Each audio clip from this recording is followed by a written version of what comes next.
All right. Hey, guys. Welcome to another episode of Chairmen of the Boards. How you guys doing?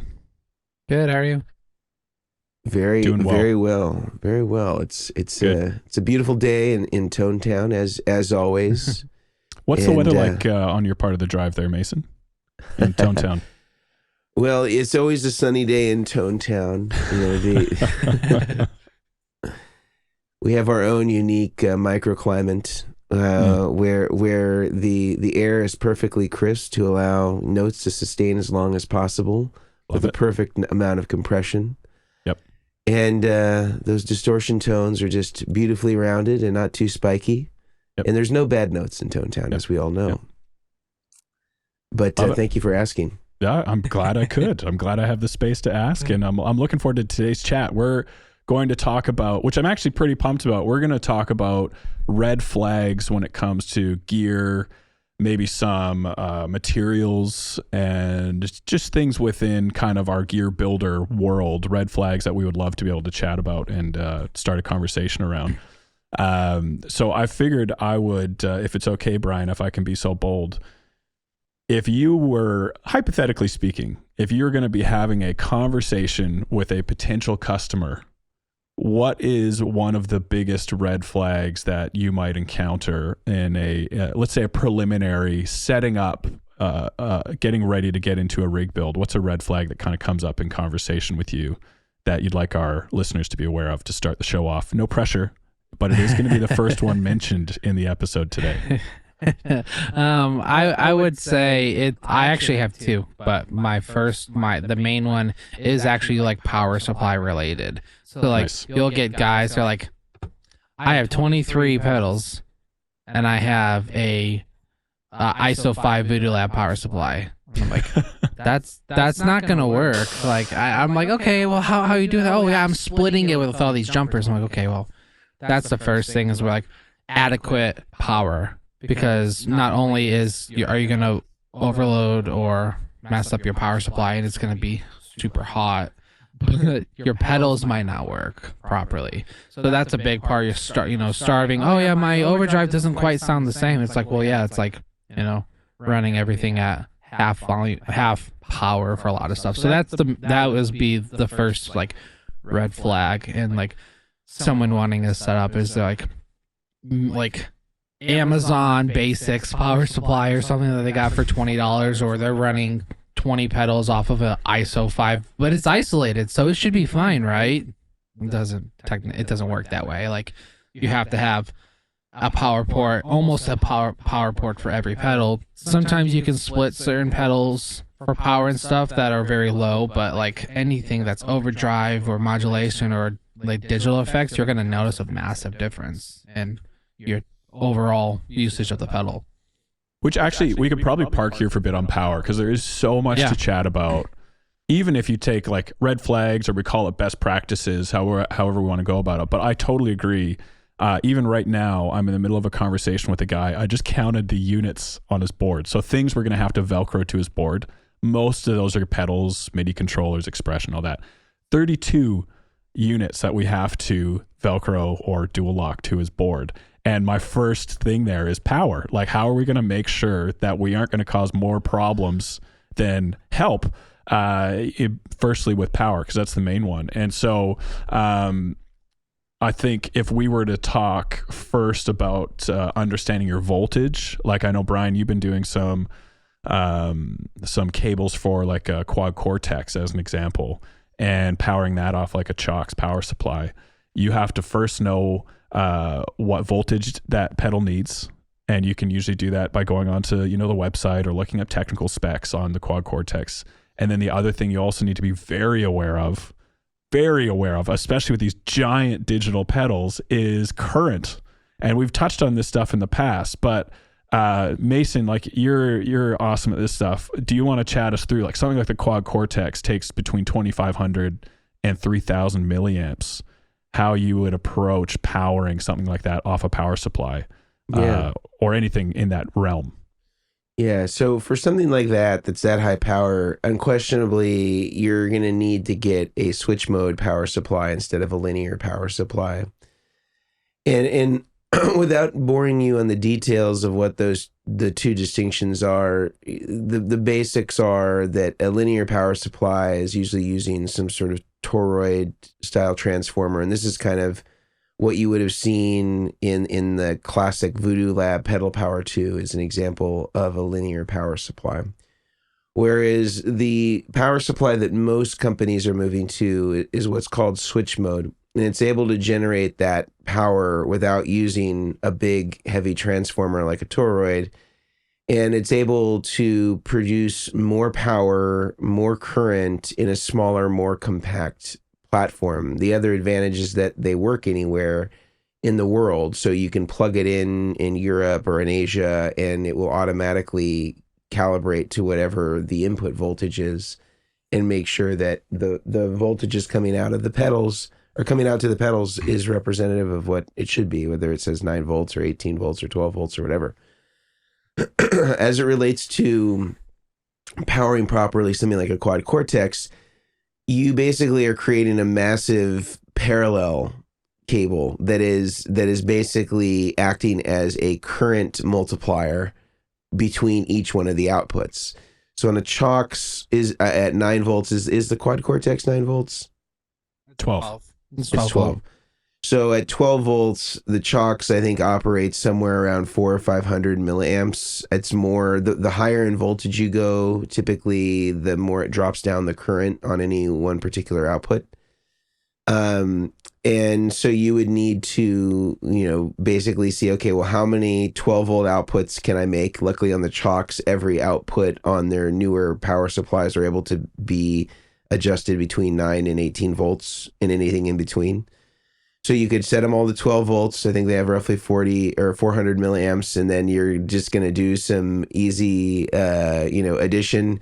How many, 400 or 500 milliamps do I need in order to get to 3000? And then you're going to make that many sort of multiplier cables before you get into one long cable that goes back to the pedal. And so you're basically going to be paralleling, most of that power supply, depending on which Chalks it is, in order to be able to provide the necessary current that would power that up and then be able to get it all back to the wall and properly powered. So that would be something that you would need to do. And there's not too many power supplies that could actually do it, frankly, because most of them don't have that many 12 volt outputs. So probably Chalks is maybe one of the only ones that can do it that I'm aware of. Yeah. And the other thing to be aware of with that is, like, I know the quad cortex is rated at 3000 milliamps. Timeline, as an example, Strymon Timeline is rated at 500 milliamps. But if you actually measure what it takes to power that pedal, it's far less than 500 milliamps for Timeline. I think Timeline registers at 330-ish, 330 milliamps. So just because or you look at the wall wart, it's like, oh, this is a 5 amp wall wart. That doesn't mean that your pedal needs 5 amps to power up necessarily. So it's usually over-spec'd. But like, I know Brian's doing a quadrupler right now, and that's powering the quad cortex. So you can also take that stuff into account as well. But the other thing with power, again, this comes up once every few weeks. Someone asks me for a very long DC cable. So they want to take, let's take the Timeline example. They want to power a Timeline, but maybe it's up on like a riser or it's 10 feet away, but they want to power it from their power supply for one reason or another.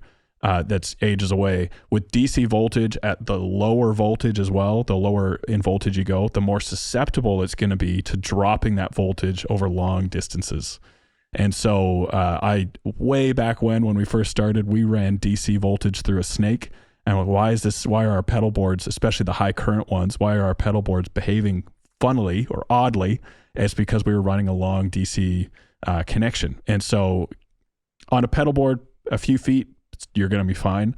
But long distances as well, when it comes to power, you're going to want to avoid as much as you possibly can. Unless you change the wire size, then that can gauge offset. And it's an inverse relationship, I guess, between voltage, current, and then the higher the gauge you go, the less voltage drop you're going to see. But the the higher the current draw, the more voltage you're going to see drop over long distances as well. And it's this whole, there's calculators online that you can actually put in wire cable gauge. resistance voltage. That's it. Yeah. And so those are also really helpful if you need to push the boundaries on that.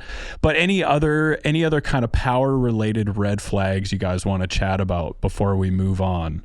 That we should, I see that hand. Mason Marangella, please. Take it away. Raising my hand. Thank you, teacher.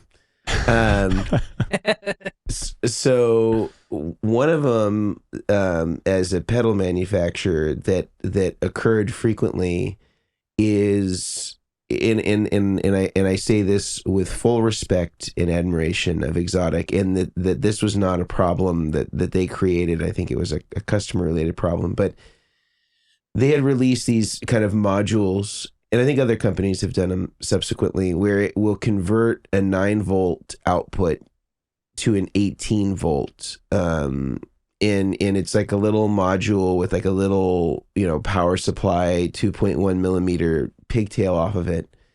And it would step up the voltage to 18 volts. And they designed them, I think, specifically for their like Exotic EP booster and SP compressor and SL drive, like some of their smaller compact pedals that could run up to 18 volts. And people just started putting them on everything because they said it improved my Exotic pedals. I think it will improve my other pedals, presuming that all pedals had the same capability as their Exotics in terms of their ability to be able to accept, any sort of voltage greater than 9 volts. And then they just ended up killing a bunch of pedals. And so I think that, a red flag when it comes to any sort of improvement to your products that is related to the voltage, you really need to be careful in ensuring that you have verified with the manufacturer, if it doesn't say otherwise in the manual, that your product is actually capable of being able to accept that voltage. Otherwise, you risk damaging it. And that wouldn't be something for most manufacturers that would fall under their warranty if it was, a user error related to a voltage that's, using something different than what's stated on the product itself or in the manual. So just something to be aware of, that 18 volts does not necessarily mean that it's going to improve the tone. I think in some cases it can give you a sound difference. Whether you believe that sound to be better is, a different story. And this is really only applicable to products that are rated for 9 volts, but maybe can go up to 18 volts. Typically with like stuff like, let's say, compressors and overdrives and stuff like that, where I see them probably used most commonly. One thing that it does, and I don't think people always realize this, is it sort of moves the goalpost further away. So if you have like a saturation point that you really like on a pedal, or you have a threshold on your compressor that you really like, and then you move it to 18 volts, it now moves that further away. So now you have to, increase the amount of compression that you use in order to really kind of get back to the same place. Also, typically using higher voltage increases your noise floor. So that's another consequence that is not always thought about when people just generalize like 18 volts is better, or this pedal sounds better at 18 volts. I highly recommend, and sometimes it does, that my recommendation is that you actually record them if you have the ability to do that in both contexts and see which one actually really sounds better, or whether there is the perceptible difference that you hear is actually better in context. And maybe it will, and maybe it won't. But before we continue on this thread, I would like to speak about some of our amazing sponsors that make our podcast possible every single week. Now, if you've been watching for any amount of time, you probably are aware that the great Brian Omilion is housed in the Guitar Sanctuary, which is one of the most beautiful guitar stores in all of the country. They carry all of the nicest boutique gear, whether you're talking about guitars, amplifiers, or pedals. And they also, again, have the premier rig builder, Brian Omilion, housed in their back storage area, who can build you the pedal board of your dreams and can also source all the pedals for you right from the Guitar Sanctuary. So if you're interested, please do check out the Guitar Sanctuary's website. It will be linked here. And feel free to send Brian an email if you're interested in having a rig built by him. He will do it all out of the Guitar Sanctuary. They have some beautiful, beautiful stuff there, really all top shelf. And again, a great store. They sell Vertex products, they sell Goodwood audio products, and tons of other brands. Pretty much anybody you can think of, you'll be able to get there. Secondly, I want to talk to you about Sweetwater's Gear Exchange. And the Sweetwater Gear Exchange is in essence the things that I love about reverb without the things that I dislike about reverb. It's almost like a cross between like reverb and Craigslist. You can buy and sell used gear. But the coolest thing about it, aside from the community that Sweetwater is creating, is that if you are a seller, the fees are considerably less than what they are on reverb. And if you're familiar with reverb, you know that the fees for sellers just keep on going up and up and up and up and up. With Sweetwater's Gear Exchange, if you sell something on the Gear Exchange and you decide that you want to put it on a Sweetwater gift card, you do not incur any fees at all. So if you're somebody like me that is buying stuff regularly from Sweetwater, whether that be guitar strings, guitar gear, amps, whatever it may be, you don't have to worry about incurring any fees for selling your used gear, and you get to use all that money towards stuff that you might already be buying anyway. So I highly recommend that you check out Sweetwater's Gear Exchange. It's sweetwater.com/used, USED, and you'll be able to check out and search for whatever type of gear that you're looking for on there. It's an absolutely amazing site. I've already been using it multiple times for buying and selling stuff, and I absolutely love it. So I highly recommend you check out Sweetwater's Gear Exchange. Now back to you, Grant. We were still talking on power-related items and red flags. Yeah, I think in my mind, if I was hoping that people would take something away from the power conversation, from, you know, the experience of chatting to people on rigs and all that, it would be really understanding the difference between voltage and current. Not understanding them in depth, just understanding that if a pedal says, you know, again, just for the sake of repeating myself and sounding like a broken record, I know everyone loves that, is the Strymon timeline needs 9 volts, and I think it says on the instructions 500 milliamps. You need to supply exactly the voltage, so you need to use a 9-volt power tap on your power supply, and you need to supply the same as or more on milliamps or current. So you can put it on a 1 amp or 1000 milliamp outlet if that existed on your power supply. That's totally fine. If you tried running the timeline on a 24 volt output on your power supply, not fine. That's you're going to be using your warranty or maybe not your warranty. You have something, Brian? I was just saying bye-bye. That was all I was saying. Exactly. So I think that's the thing I really want people to understand. Before you buy a pedal, look up its specs, look up the power specs, make sure you can actually power it with your power supply, because the last thing you want, you get this brand new pedal in and you have no way of powering it. You can't actually turn it on. Like no one wants that. Not on New Gear Day. So just look up the specs. You don't want a smoky timeline. Exactly. It'll sound good for that half second, like, oh, the warmth, the saturation, and gone.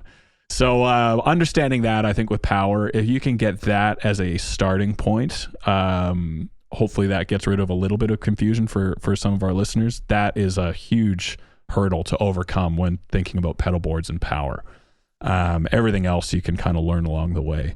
So that's kind of my that would be mine. So that was one of 2 of Brian's red flags. Mason, is there a red flag that you would want to bring up? Well, there was one other one with power that I thought we should touch on. Is if you have AC power, and which fewer and fewer pedals have, you can't have the benefit anymore of using a switch mode power supply the same way that you do for DC. And one such power supply that I can think of that is switch mode but also has an AC option is the True Tone CS12, which is a great power supply. But they do have a toggle on the back of the power supply that switches between 120 and 220 or 230. And you can use that switch only to affect the AC side. Everything else is the same. And so that's great if you're using something like a whammy or something that is, requiring the 9-volt AC. The problem, however, is that if you're not using a power supply like that, and let's say you have hardwired AC cords, like you have an old TC electronic stereo chorus pitch shifter flanger, or you have a Chandler tube driver, and you have a power strip that maybe holds your switch mode power supply, your Strymon Zuma, but also that plugs into that power strip are your AC pedals, like your TC chorus and your Chandler tube driver. When you go to another country or you go overseas, if you're a touring musician, you can't just plug that into the wall now. Like plugging it into the wall, even if you adapt the cable for the right type of plug that would be used, let's say in Europe, your power supply will work, but your other pedals will not work because they're not able. It's a totally different voltage, and you can risk damaging those products as a consequence because they don't switch over. So you just need to be really aware that if you're using any sort of AC power and you have it on your pedal board, if it's a whammy or something like that, you need to ensure that your power supply has some way to switch over the voltage to whatever the AC is for that particular country. And a True Tone power supply has that. If you have more of the classic Voodoo Lab pedal power AC, it does not do that. So you would have to get a completely different power supply, or have some way to step up or step down the voltage based on whatever country that you're in so that it meets the needs of your power supply so that it functions properly. These are just things that are concerns that happen in the AC world that don't with DC pedals. So it's just something to be aware of. And I know that this would only be restricted to some people here. Not everybody is touring around the world or using AC pedals. But as somebody that, my Univibe has an AC cord, and I just need to know that if I ever take it somewhere outside of the country, I will not be able to use that without treating the AC separately from the rest of the DC powered pedals, because it just won't work. So just an aside on that, and I think we can now move on to some of the other topics. Which I will say, a quick fix for that, if you're going from a 120 country like US to Europe, you could bring along a step down transformer, or the other way, a step up transformer. Yeah. And that'll be a way around that. And a lot of the venues will provide those, especially if requested. And then if you're Grant, of course, you carry one on your person at all times. He's got a fanny pack with each of one a step down, a step up, one in the front, one in the back. One of the first things I learned when I moved to Australia was that people don't call them fanny packs in Australia. Fanny is a bit of a different word. They call them bum bags. Bum bags. Yep. So I carry a bum bag at all time. In Canada, I have a fanny pack. In Australia, it's use my bum bag. So just thought I'd point that out there for anyone that cringed at that at fanny pack. None of our North They're making a American comeback, listeners, that's for of course. sure. Yeah, rightfully so. They're so handy. So that's great on power. One red flag I wanted to bring up. Sorry, let's go to Mason. Mason, I was going to throw to you for your red flag, and then we touched on finishing up power there. What's a red flag that you'd like to chat about that maybe comes up in conversations around rigs and best practices and all that type of stuff? Well, I hope I don't take anybody else's here, because I know that we're always there's bound to be some overlap. I would say that one of the ones that comes up a lot for us, and it may just be a consequence of some of the videos that we've put out and things like that, but there's always a question as to people saying, is pedal X a good buffer? Yeah. And this is specifically not looking at maybe individual buffer pedals that are specifically designed to be buffers, like our Vertex buffer interface or Grant's, Goodwood audio interfacer. But typically this is more geared toward pedals that maybe could act as a buffer in sort of like a 2-for-1 sort of context, where it can be a delay, but also the buffer, or a reverb and also a buffer, or a tuner and also a buffer. And a red flag that I always say is that if you see a product and it doesn't have a published specification as to its input and output impedance, and it is being marketed as being a signal conditioner of some kind, aka buffer, that is a tremendous red flag, because it's as though you are searching for a car that is marketed on the platform of superior safety, and yet there are no crash test ratings or tests whatsoever. These are things that you want to ensure are present when you're buying a pedal that you're considering using as a buffer and has been marketed as being a quality buffer. If they don't have specs, this should cause alarm. And I think that although maybe sometimes you can email the manufacturer and sometimes they know, I have seen many examples where people have emailed the manufacturers and the manufacturers are unaware, because maybe the person that designed it is contracted to the company and doesn't work in the company, and they would be the only ones that have that information. Or there aren't people internally to the company that would be able to take a unit and be able to extract that information from it based on their knowledge and understanding of how to extract this information from a pedal. This is something that I think is a problem. And in just an aside to that, the spec that you should generally be looking for, and again, this isn't a catch-all for every single good or bad buffer out there, but it should at least be a decent quality baseline for you to decide if something is a decent buffer. Is generally, I'd say, shooting for 1 meg on the input impedance is pretty much a must, because that needs to load the guitar pickups, especially on the input buffer, the way that 99% of amplifiers are loading the guitar pickups. So again, the guitar is now seeing the same thing it would see if it was plugged in directly to the amplifier. And then I'd say, anything under 500 ohms, but really the lower the better. The closer to 0 ohms on the output impedance, the better it's going to be in most cases. There are some other conversations that could be had around the voltage that the buffer is running at internally in the headroom, but that can be hard to determine and not something that most spec sheets will lay out. So I think for now we'll stick with those basic terms. But I would say that's a really big one and comes up often for us in YouTube video questions and things like that. And I know that you said even in your YouTube videos and stuff, buffer your input with a good buffer, and then after that your outputs as well. The long cable run over to your amp is a great place to have a buffer as well.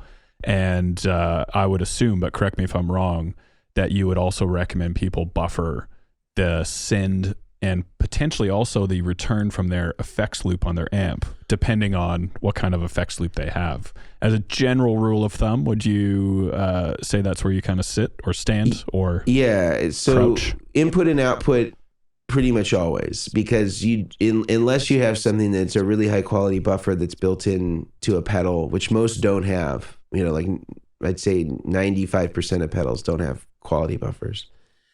But as for the effects loop, you can't do much about the send, because the send is an output. And so so any buffering, the nearest that it can occur to the send is when the send meets the pedal board with whatever the first pedal is in the effects loop, and you can't buffer backwards from there. So your best bet is to hopefully have an amplifier that has a quality buffer in it. And so that you're already at low impedance by the time the cable is leaving, the preamp section, which is basically, what the send and return are, is like a insert between your preamp and your power amp section. Now on the return, that's an input. So you can buffer, and you should buffer from the pedal board back to the effects return, because that's just like the output a cable from your pedal board in essence, but it's just going back to the power amp section instead of going into the input of the preamp section like the input of your amp would be. So that also should use a buffer, preferably, unless you have a really high quality pedal that has a built-in buffer that's really high quality that can drive that line back to the amp. But again, if you already have a passive loop or something like that, it can be really hard to effectively use the effects loop, because you're already at a disadvantage because you don't have a buffered send. So the longer that cable is, the worse it's going to sound, because it's not conditioned at all.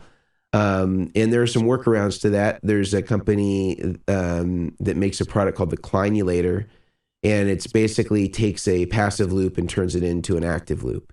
And it gives you controls for the send volume and the return volume. So if you need to, either add volume or attenuate in order to match the level of your pedals, whether they be instrument or line level compatible, And then you can either, again, raise or attenuate the return to sort of make up any gain that you may need to make up because you've attenuated so much going into the first pedals in your system. And that's a really affordable and effective tool to use. And that can just live behind your amplifier, on top of your amplifier. And those are really, really great tools to have if you want to convert a low quality or passive effects loop into an active one. And like you kind of alluded to this, if you don't have the clinulator and you have a passive loop, or you're unsure, or it's not quite sounding like you feel like it should, the shorter the cable runs you can do to and from your amp, the better. Yeah, and if it has a passive loop, you probably just want to put the pedals in the loop on top of the amp. So you have these really short, like 6 inches going into the first pedal. Or just get Brian to put your amp right on your pedal board, which he's done. Yeah. Done deal. Let's do it. Yeah. A while back, for those that don't know what we're chatting about, Brian put a Kemper head on a pedal board, and that was amazing. It was incredible. So it was pretty lopsided though when the guy's carrying it. He's got all the weight on one side. He's got a great relationship with his chiropractor. Yeah. Right. Yeah. And that was on like a 32x16, so it wasn't a small board at all. Too. It was a whole thing. Crazy. Right. Anything else, Brian? Do you want to add anything to impedance, buffers, Mason? Anything you want to finish up on that red flag? I'll let Brian weigh in, and then we can break again to hear from a few of our sponsors.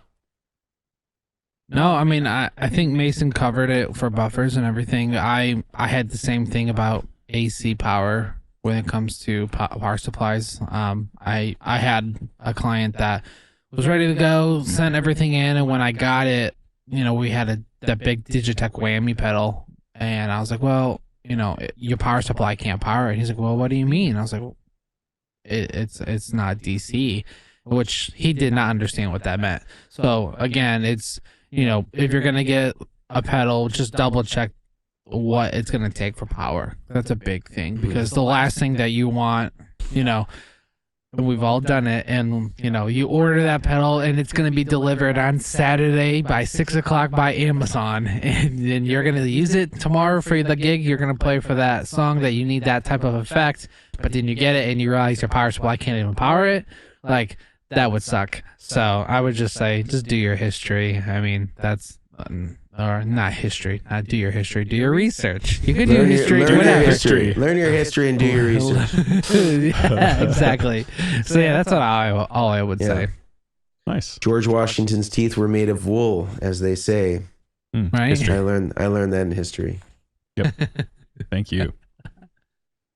All right, over to you, Mason. All right. On that note of George Washington's teeth made of wool, if anybody wants to do a denture sponsorship, sponsor. we're all ears. So 2 great sponsors that make our podcast possible every single week. One of which is our friends over at Mono, and I have to say, when it comes to the case game, I feel like they're pretty much at the top of the heap as it comes to protecting your gear, whether it's high quality gig bags. They also make pedal boards now, which are really great, and I've seen both of you guys utilize their pedal boards. But most importantly for me, in a product of theirs that I get the most use out of is the double gig bag. I mean, it's just a godsend to be able to take a Strat and a Les Paul in the same gig bag. You kind of have all your bases covered guitar wise, and it's just such a helpful tool. I really, really love it. Everything is protected. It gives you all of the benefits that you would ordinarily get of a hard case, but you're able to have it transportable. You can wear it like a backpack. You can wear it through an airport. There's all these great things and assets that Mono has just thought of that nobody else has really done quite as well as they have. And I really love everything that they make. And they are offering a special discount to Chairmen of the Boards listeners using the discount code Chairmen at checkout to get 10% off anything on their website. And the website is monocreators.com. And again, the discount code is Chairmen, CHAIRMEN, 10% off anything on their website. Secondly, I want to mention Creation Music Company. They are an amazing, amazing pedalboard accessory and pedalboard manufacturing company. John is a great guy and makes some great stuff out of Oklahoma. And if you have been looking at Brian's rig builds for the last year or so, he exclusively uses their mini cakes and also uses their little shorty plugs for everything that he does. He absolutely loves them. I haven't got a chance to use them yet, but I'm really excited at the prospect of checking some out because they really look great. And they fit on a lot of switchers that ordinarily don't work so well with pancake style plugs. So you can get them extra low profile and really be able to get your cables in some extra tight spaces. And again, they also make beautiful pedal boards. Brian uses them routinely. They make amazing cases. Anything that you can think of in terms of pedal board gear and accessories is going to be available over at Creation Music Company. And they are also offering a special discount code to Chairman of the Boards listeners using the coupon code Chairmen15 to get 15% off. That's CHAIRMEN 15. Get 15% off anything at the Creation Music Company website, creationmusiccompany.com. All right. So back to red flags. I want to put one past you guys to see if this is even a red flag for you guys, or if I'm just going crazy on my trip to Tonetown. Maybe I've been in the car a bit too long. It's a hot day, and I missed my water break. So a red flag for me. I'm chatting. If I can take you guys on a journey here, I'm chatting to a customer about a pedal board build, and we're talking through the pedal list, and they say, "All right, my signal chain is I'm going to plug into my volume pedal." After my volume pedal, I'm going to use that tuner out on the Ernie Ball volume. This isn't even the full red flag. This is just the grommets that mount to the flagpole. After that, I'm going into my TS9, my King of Tone, into my tone bender, and then I'm going to go reverb, delay, chorus out to my solid state amp. If I have a conversation like that with someone, I have one giant red flag broken up into a bunch of little mini red flag squares that make up the design. I'm just curious, like what are some of the big things that stand out to you there as, all right, we need to have a bigger conversation here before we talk pedalboard setup. We need to chat about a few other things. I'll start out with, just so for clarity on what I'm kind of trying to get across here. I think my big red flag here is I don't think let me rephrase. My big red flag here is I need to ask this person if they have tested out their signal chain and A/B'd their signal chain to know that this is the tone they want. And the first question that I would ask in that scenario is not even about buffer impedance yet. My first question is, have you tried your volume pedal after your gain stages? And that's 9 times out of 10, without over exaggerating. They said, "Oh no, I just thought volume would come first, and so I put it at the beginning of my chain, but I've never tried it after my gains." There's a bunch of other questions I would ask there, but what kind of stands out to you guys as being like, red flags in that scenario? Brian, why don't you take it away? Which red flag? Be kind, Brian. Be kind. Johnny, it's Johnny's first pedal board, man. You can't dissuade him from ever playing guitar again, but you can educate him maybe on, turning these red flags to yellow and eventually green. I have to preface this. Is this a made up pedal board, or is this a real actual client? This is probably the worst case scenarios from a few clients put into one fictional client. Yeah. So I've never had this exact scenario. I just don't want to tick someone off if they're listening. No. This is a safe place. We're coming for you, Johnny. The last thing I need is someone to be listening and they're like, "That's my pedal board." No. No, so I mean, there's flags on the play all around this whole signal chain. Just, I mean, for me, hearing like chorus and stuff at the very end of the chain is I always tell people, like, do your own thing, create your own sound, that kind of thing. So I'm not saying that it's wrong, but it's just very odd to hear like a signal chain like that. Like, putting a volume pedal at the very beginning of your chain is redundant because you're basically doing what your guitar is doing. Like, that's your 2 volumes in the front. Like, that's kind of where I start? Let's top it off. Is he also daisy chaining everything too? Let's say yes. Of course he is. Golly. First thing would be power. He found a power supply underneath his computer, and it said 9 volts on it, so he thought he'd plug it in. Yeah. My gosh, that just adds to it. Yeah, no, I mean the start off, it would be volume. First off, power, where making sure that's an adequate power supply.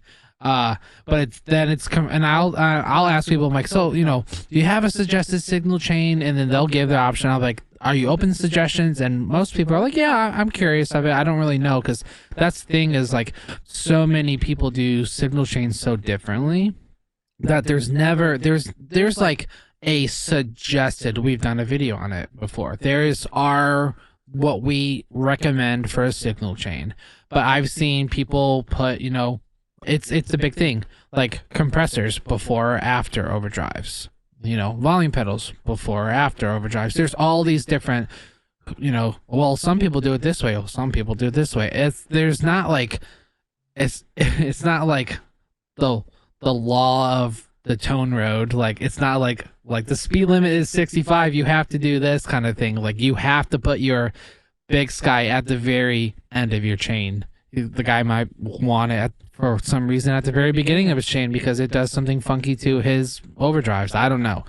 But yeah, no, I would say the biggest red flag is kind of that signal chain right there. It's just kind of like understanding why the signal chain, and politely asking, like, what's the reasons? Are you open to suggestions? Because that right there, signal chain makes a massive difference. Putting 2 overdrives next to each other and stacking them and then unplugging them and reversing them, you're going to get 2 completely different tones. So everything's going to react completely different. Which is my whole point. When I chat to people and I hear their signal chain, usually it prompts a whole bunch of questions, either positive or I might want to try and change this person's mind because I think they'll be thankful for it down the road. But it always is questions. So signal chain for me is a big red flag. What about you, Mason? Out of that scenario, fictional, I will reiterate what stands out as I don't think this guy's going to be happy if we go with this. Well, I don't know. I think that I'd like to think that through the course of our episodes that people have somewhat been trained to be able to identify intrinsically, the red flags in this conversation. But there is one that stood out to me that still occurs frequently, and there isn't much friction against it, which is the usage of the tuner out on a passive volume pedal, especially if it's up front. Yep. And it's the first thing in the chain. So what most people don't realize is that on a passive volume pedal, there isn't any signal conditioning happening. There's no buffer. There's nothing like that. Some volume pedals do have buffers, and this can help mitigate this problem to a degree. But a lot of them don't. Whether you're talking about the classic Ernie Ball VP Junior, you're talking about a Boss FE 500L or 500H, or any of those passive volume pedals that we see at Dunlop Volume X, using the tuner out, it's basically just paralleled off of the just the input. And so it's basically just sending a second, output to a tuner, and it is a parallel load. And so this is going to create a significant tone suck on the guitar, especially if it's just guitar straight into the volume pedal to tuner. This parallel loading is going to be significant. If you absolutely need to use the tuner in the tuner out, although I don't see why you would need to, you would want to have a buffer at least before the volume pedal to help be able to drive that.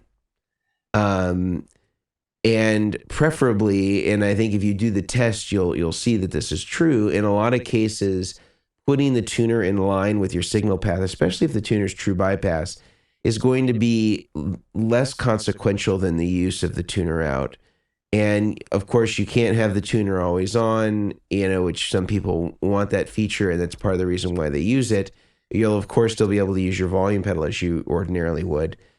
But usually it'll do less harm in the signal path than it will by running the parallel load with the volume pedal. Again, especially if it's first. If it's a little further down the line, Sometimes you can get away with it, and it's less noticeable, especially if you've got a dedicated buffer that's hitting that volume pedal.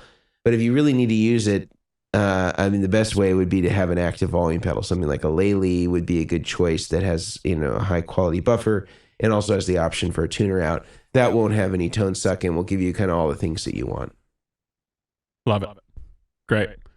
And it is actually, you brought up a great point, Mason. I am a huge advocate for when you can test this stuff yourself to hear what we're talking about. You should absolutely do it. And a great test in this example, plug into your volume pedal with your guitar, plug out of your volume pedal to your amp, and out of that tuner out, power up your tuner and just plug a cable into the tuner input and unplug it, and you'll hear the difference in your amp tone, and it will be significant. So unless you're using active pickups on a guitar, which the majority of you probably are not, I think that is a really good test to try, just so you know, like, okay, I can actually put a practical example to what these guys are talking about and take it out of that realm of theory and get you one step further towards the Shangri-La in Tone Town. So I think that's a really good thing to do as well. It's just do the test, take 5 minutes and see what we're talking about, and you'll be you won't run your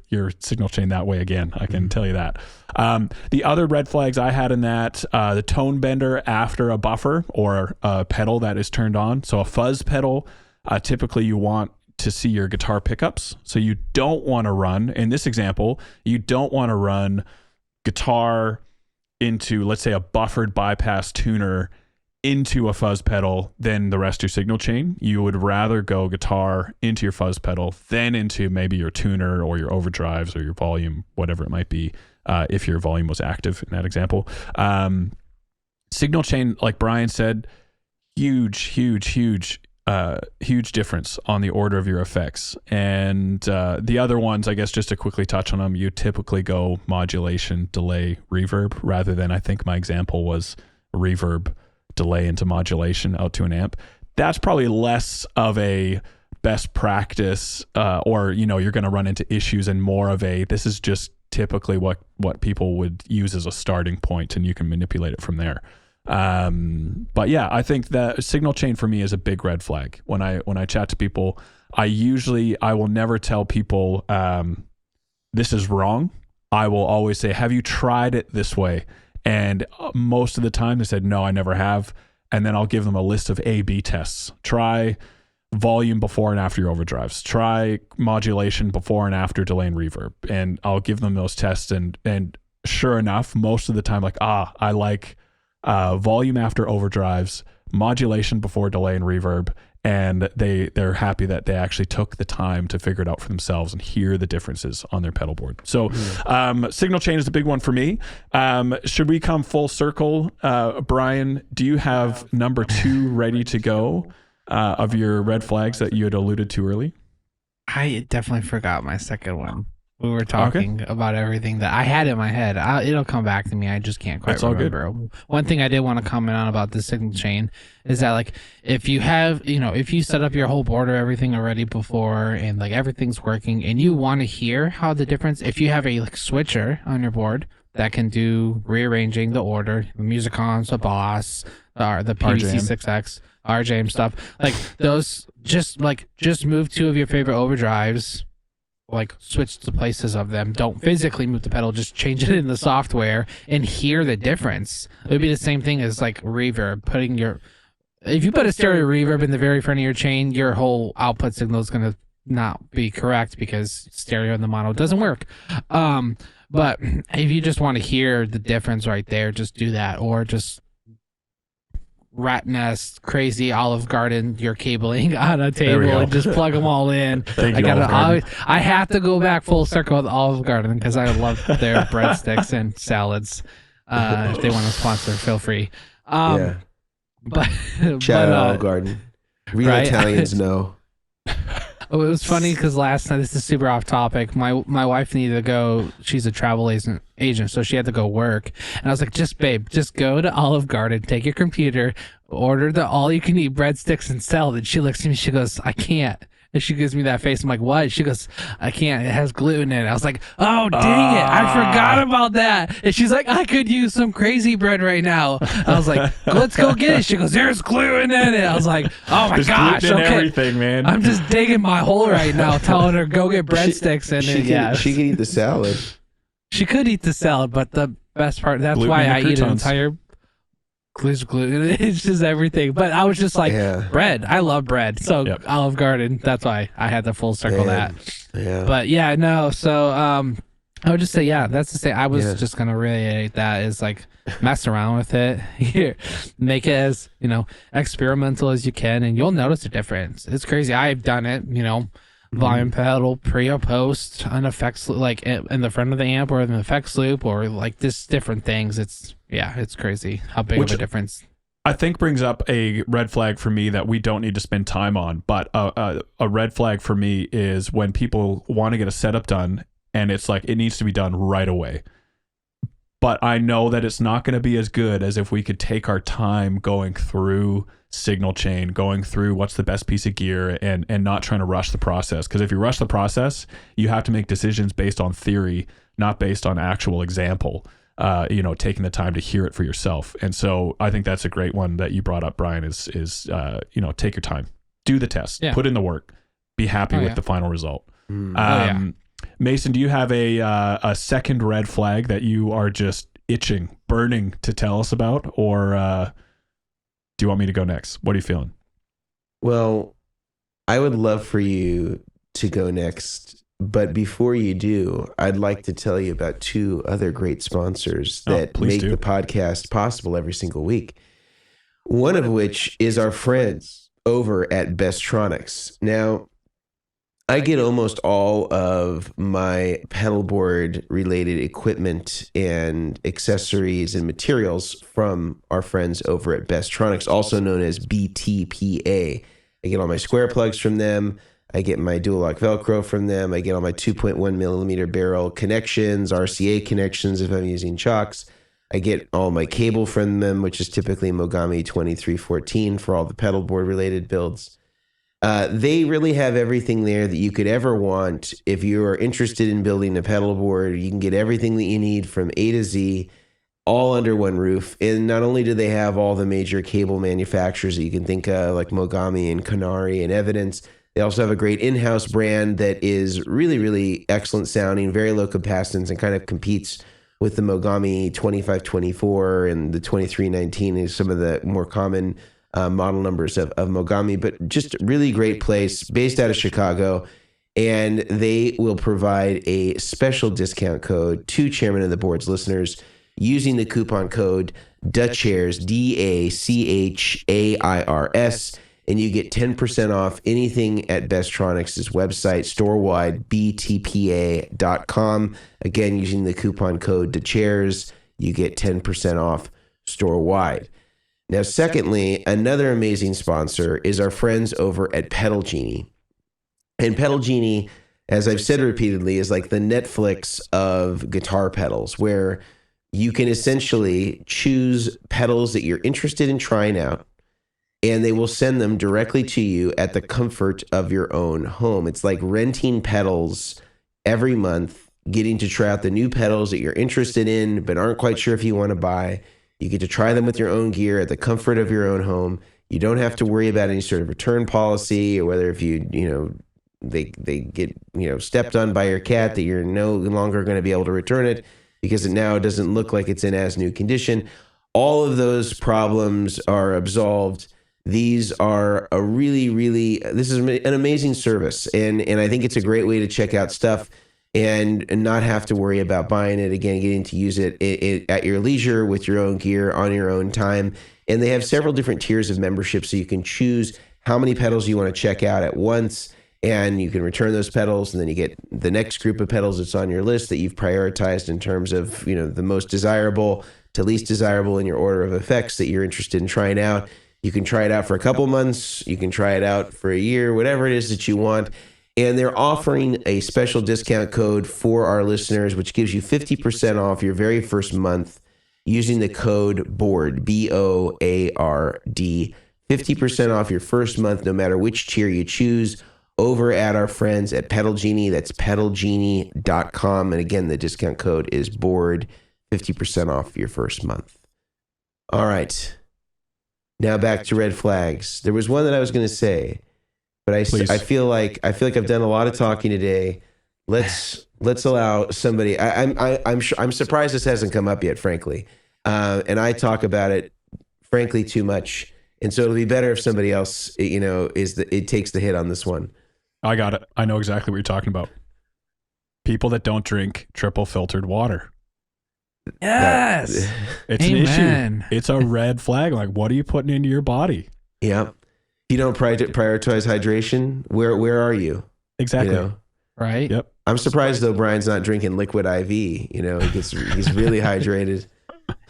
So I know I nailed it, Mason. I know I was right on topic there, but let's say hypothetically I wasn't. What was the other one that you were going to bring up? Solderless cables. Okay. Red flag. I thought that one was so obvious we didn't even need to bring it up. But obviously, people are still talking about them. I know I still get people talking about them. There are a slew of solderless cable apologists out there that are willing to, let's just say it now. Let's not make excuses for bad tone. Let's not make excuses for bad tone. Friends don't let friends go solderless. We've said this ad nauseum. Yep. And yet, there are some people that are still, they're doing it. They haven't heard the message. They haven't seen Tone Jesus yet. Can we play devil's advocate here for a second? If I can be so bold here, why do you guys think? And I'm not saying this facetiously. I'm actually I'm being serious. Why do you guys think that people go for solderless cables?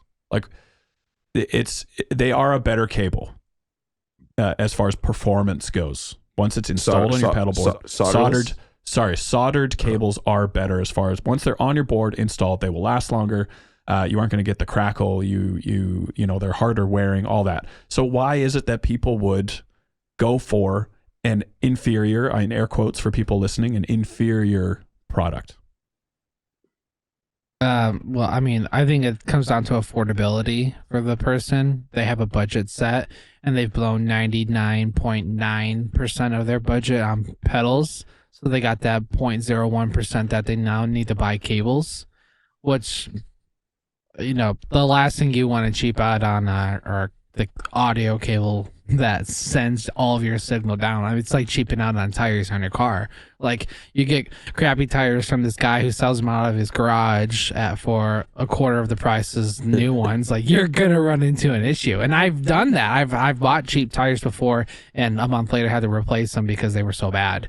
But it's the same thing with audio stuff. Is like, I think people are intimidated by soldering the stuff, because if you want to build them yourself, yes, there's upfront costs. I had a gentleman here, I think he listens to this. He came in and he was talking to me about soldering and solderless and everything. And I was like, honestly, like, solder is a better route. There is upfront cost on the soldering station, on learning how to do it. But I was like, here's Mason's Vertex channel. He teaches you how to do the video, how to do it, how to build the audio cable, how to build the power cables. So I think, people building their own soldered cables is more expensive than they would want it to be. Buying soldered cables from anyone, and especially custom, can also be expensive, because you're not just paying for the cable, you're paying for the time that person's custom making the cables. Can I interject there? Totally. Just on this exact point, and then I want you to keep going. I just looked up, as you're chatting, the current cost for a lava cable solderless kit, which gets you 5 cables at 6 inches each. 10 feet of cable, 10 plugs, that's 5 cables, 6 inches each. I think my math is right. I did the same thing on our website. So the lava cable kit is $108 US. The same amount of cables on our website with pancake plugs is $55 US, custom made. So half the cost for a soldered cable. So I just want to throw out the cost factor. You can get a company, and we are by no means the only one. Mason has cables on his website. We do cables. There's a ton of companies that will do custom cables for you that are soldered. So cost is not a factor. I will say that. But I want you to keep going, Brian, because I know that you kind of chat about this stuff with customers. Yeah, no. Yeah, I have people all the time. They're like, why won't you use them? And it comes down to reliability. I mean, I used them when I first started because I didn't know what I didn't know what I was doing. I didn't know the stuff to use. I got it because the guy at Guitar Center said it was convenient. First off, building those solderless cables was not convenient at first. Oh, you don't think so? No, the lava cables for me were not easy to do. Georgel, those are just, there's no pin inside that you have to, get perfectly or anything. But just like, to me, back in the day, I could obviously build a solderless cable faster than soldered because I didn't know what I was doing. But now I can build 5 soldered cables faster than I can do a couple. Under 2 minutes because you did it. You can do under some 2 minutes. That's insane. So like, that was just like really fast, but like adding the heat shrink and stuff. But like, there's just so much I've seen of like people having solderless cables come in and stuff, and like, oh yeah, I have all these issues, and then I literally switch it to a different type of cable. I'm like, what did you do? And it's like as if I literally like completely gave them all new pedals, and I was like, no, it's just the cables. Like it's not. You should have taken that, man. You should have taken the opportunity and ran with it. Like, what did you do? It's like, I'm sorry, man, I can't tell you. You're just gonna have to keep coming back. But it's the same with me. People, get setups done, and we move them to just standard Mogami industry standard cables, and like the board sounds awesome. I was like, it's no secret. It's just a quality copper between your pedals, and that's it. Like, it's not crazy rocket scientist. It's not rocket science, but I know, Mason, surgery. One thing, rocket surgery. Yeah, I know one thing, Mason, you brought up in a previous podcast around this was the importance of a gas tight connection. Can you kind of just tell people what that means and what it relates to, how it relates to solderless versus soldered? So I think the thing to understand about the gas tight connection is really around oxidation. And that's really the enemy of a quality connection, no matter what methodology you're talking about. And so when your connection points, to your plug, with your center conductor and your shield are encapsulated in solder, this is limiting the exposure to oxidation long term. Whereas when you're dealing with a solderless cable, there is no gas tight connection. There isn't in our industry a solderless version that is gas tight. And I think maybe I've seen one company claim that they were, but there was no evidence that would validate that it was, and certainly the mechanical nature of how the cable was being assembled would defeat that. And even if, let's say that they can prove, and the ones that have claimed this have only been able to say that about their center conductor, the shields are still free floating. So only half of the signal or only half of the cable would be gas tight. The other side would just be floating. It would be dependent upon, a mechanical connection touching the housing in order to create the ground. So the return path of the signal is just totally floating. So these are serious problems because when our cables are out in the elements, they are dying a slow death of 1,000 cuts. And the degree to which that happens can be expedited by environment. If you're in a high salinity environment, you're near the ocean, that can increase corrosion really quickly. If you're in a high humidity environment, that can create a lot of corrosion again, because moisture is sort of the enemy in this situation. And the more times you manipulate and move a solderless cable, the more it is eroding the quality of the connection. And there are some people that will say, well, I've used Georgels my whole life, never had a problem. I've used fill in the blank solderless cables my whole life and never had a problem. All I can say to them is, congratulations, you were on borrowed time. And that, I think a lot of times, sometimes it can be ignorance is bliss. Like, they don't actually know the amount of deterioration in their signal because they maybe have never actually heard it when everything is properly functioning, and they've sort of baselined to this like not so good sound that is like super high resistance, and it doesn't really it's not really, the cables aren't really functioning as they should. They're just hanging on by a thread.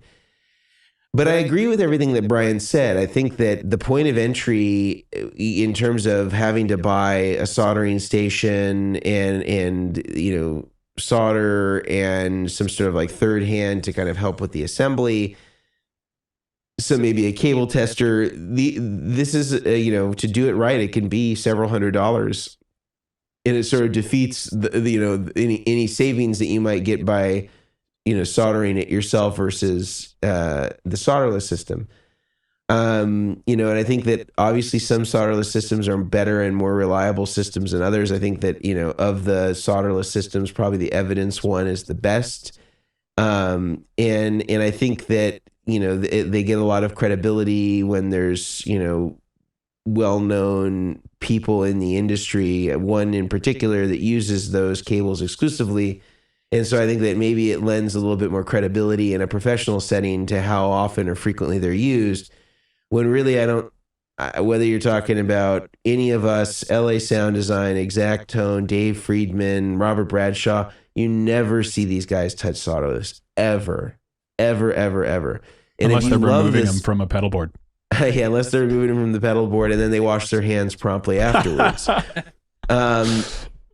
And this isn't because they have any problem with those cables necessarily. Like if somebody really loves the sound of George L, you can solder George L cables. If somebody really loves Evidence cables, you can solder those. There's nothing that says that you can't turn those solderless connections into great cables by soldering them. It's not a matter of the cable being the problem. It's the connection that's the problem. And if we're going to put our name on a pedal board and say, we stand behind the quality of this product, we know that we're sending it out there with the deck stacked in the favor of the client in terms of the reliability as much as possible. The best way to do that is by ensuring that the connections are soldered. And that's not just on the audio, that's on the power, that is everywhere. You need to make sure that all of your connections are soldered. And if somebody is telling you that another way is sufficient, I would say that that's a real red flag. It is certainly contrary to what the industry standards as far as rig building is concerned. Don't even get us started on solderless power cables. or clip-on power cables. It was, as Grant had told us before the show, you're not going to get invited to the White House gala with a clip-on tie. This is the equivalent. If you're doing clip-on power, you're not going to get that invite. And we want to make sure that we get that invite at some point in the future. I have to do a little side there for my wedding. I bought a bow tie. Wanted to be a classy dude. Yes. Which I normally am not. Bought a bow tie. On the morning of my wedding, I watched a YouTube video to try and tie it. Couldn't figure it out. Had to wear a clip-on. And I've regretted it ever since this day. What's the one thing you regret?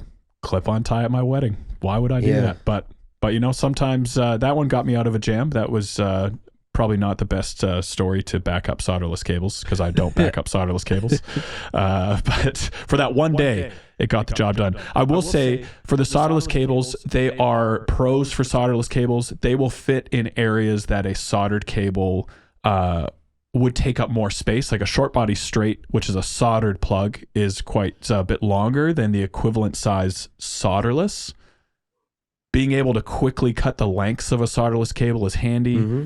After that, they're more expensive. They will fail eventually.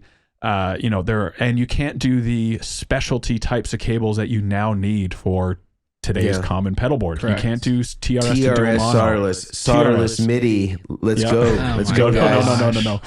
No. You can't do any specialty cable. So at some point on your board, you will need a soldered connection or a molded solderless cable. 1/8 inch. I can't wait.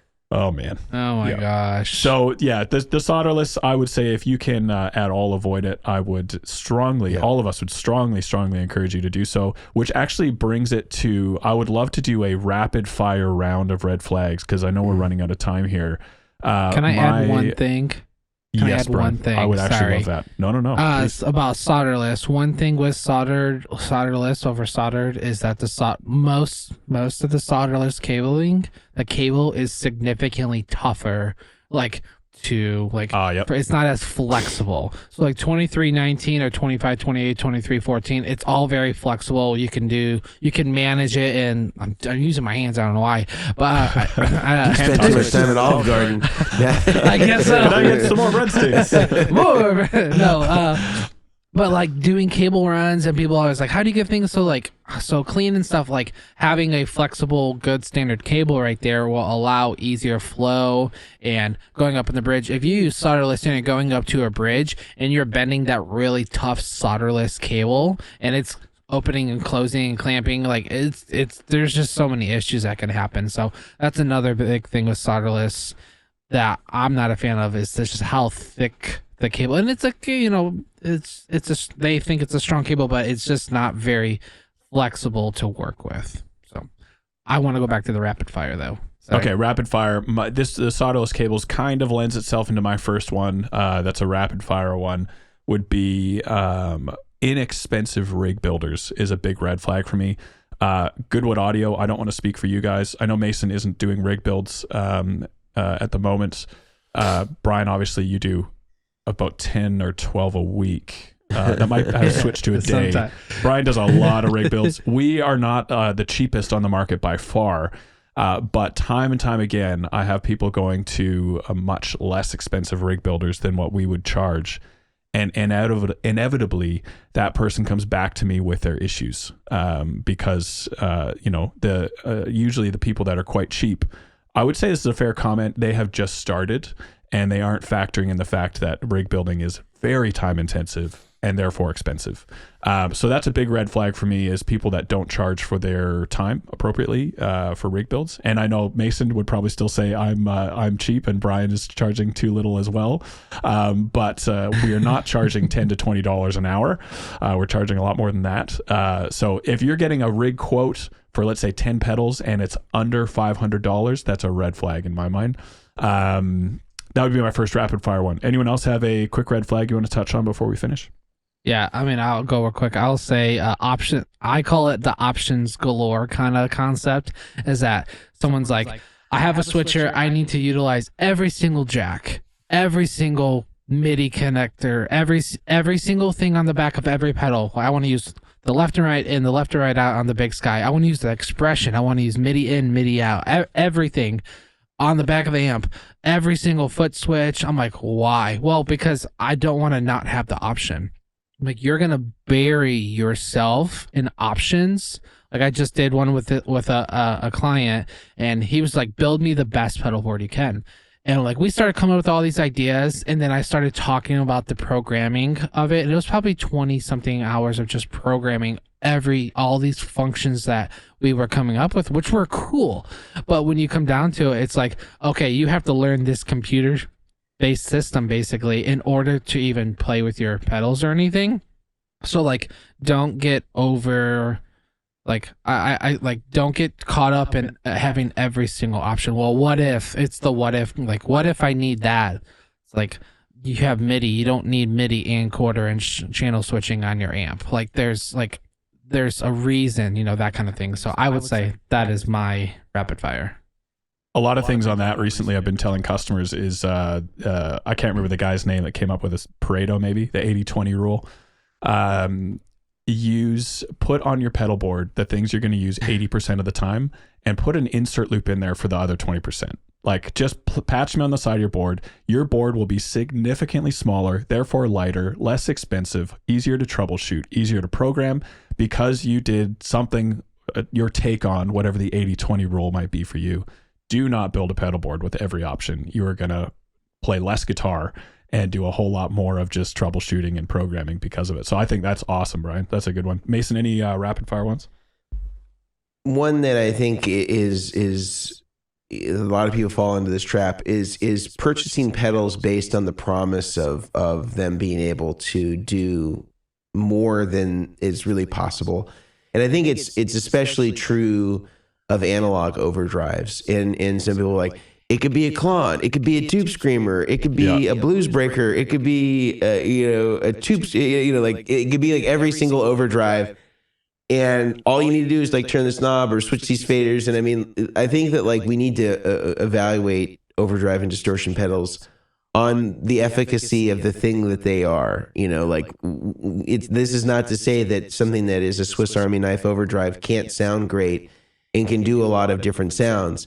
But ultimately, when anytime I've ever put any of these under the stress test of comparing them to the actual pedals themselves, that they, you know, and it may not even be the manufacturer that's doing this. A lot of times it's the customer that's doing this and creating these claims, and it kind of gets hijacked almost from the manufacturer. They're like, no, we never said that.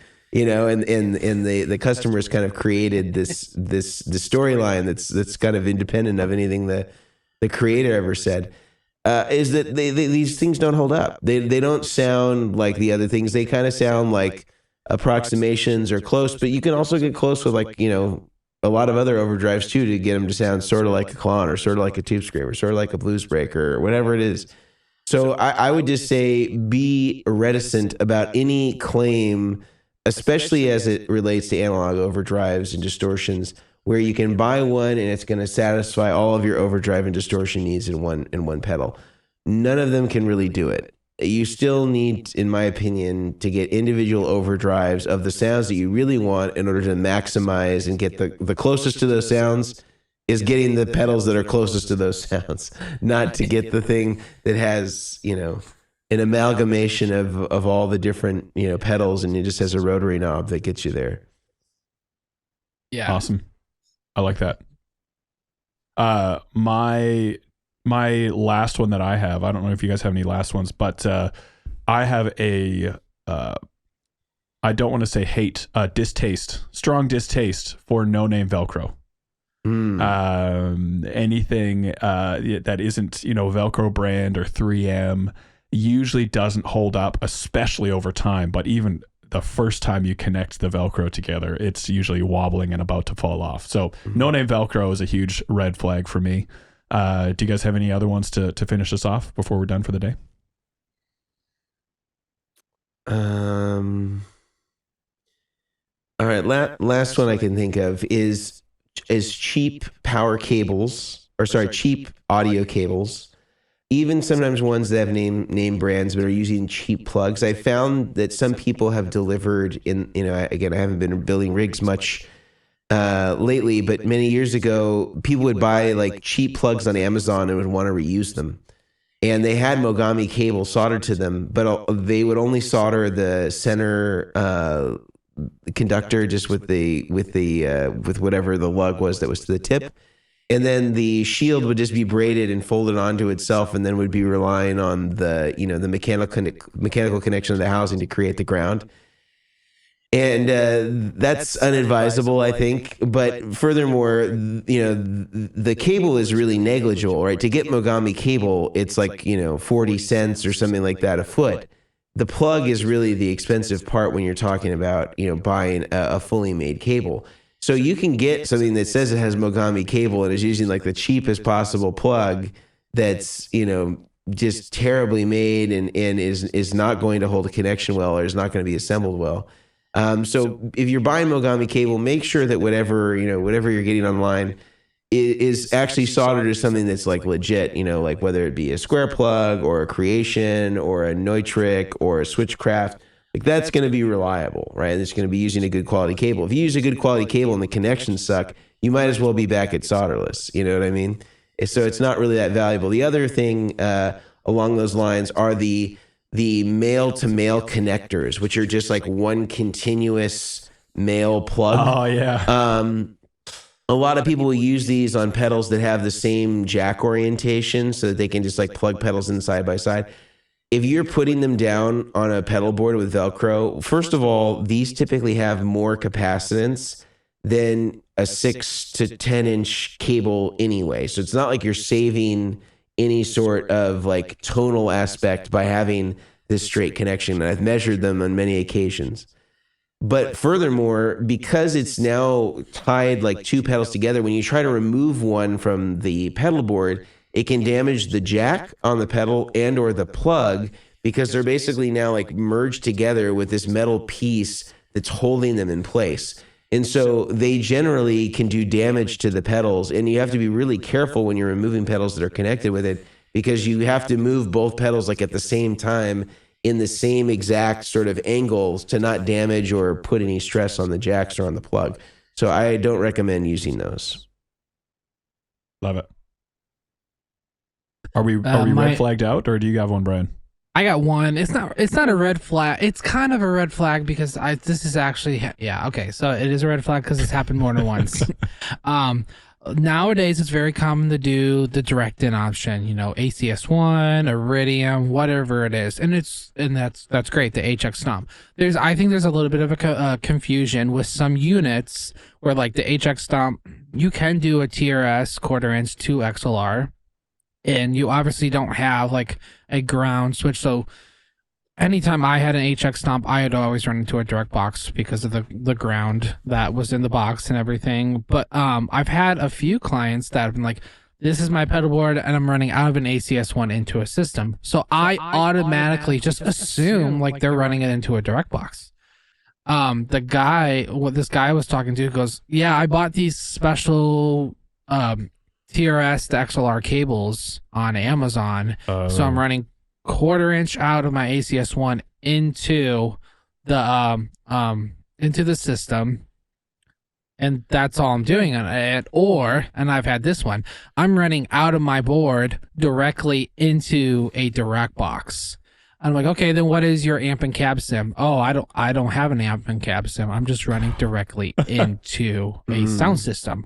So there's, if you're running directly into a sound system, you need some kind of amp and cab sim. You need an ACS1, an Iridium, the new... a Ruby or a Dream. Ruby, Dream, something, all the new stuff, the DSM Humble, like any of those. You need something like that to run out of your board. And like the DSM, whatever, Humboldt. The simplifier that has XLRs on it, so you can go direct into a system. But like the Iridium and Ruby, you need a direct box.